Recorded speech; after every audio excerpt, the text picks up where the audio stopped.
Hey, I'm Blake Tillery, and this is Senate in a Minute for Week 4. This week, the Senate saw 6 bills. 2 of them were actually mine. My colleagues kind of jokingly referred to it as Tillery Day because both of them showed up on the same day. So every bill on the Senate floor on Tuesday was Tillery's bill. Those 2 bills dealt with 2 pretty important things. One was SB 131. It stayed an adoption in processes where its parental rights have already been terminated, but those parental rights are on appeal to an appellate division. Question you may be asking is, why is that important?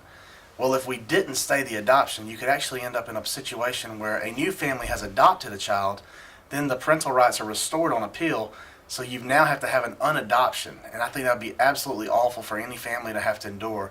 So we think it's better to stay the adoption until the parental rights can be finally adjudicated, so we'd never have to go through that process. The second bill I carried was SB 321.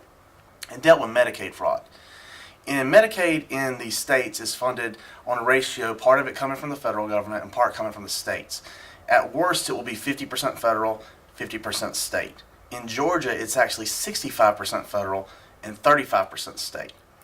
If we find Medicaid fraud and there's civil penalties and those monies have to be repaid back, the repayment splits the same ratio as it's funded. So in Georgia, 65% of the proceeds of any type of civil forfeiture or fine money would go to the feds. 35% of those monies would come to the states. What my bill does, what it does is there's actually federal law that says if a state will enact 4 little tiny procedures, they can actually have an enhancement of those proceeds.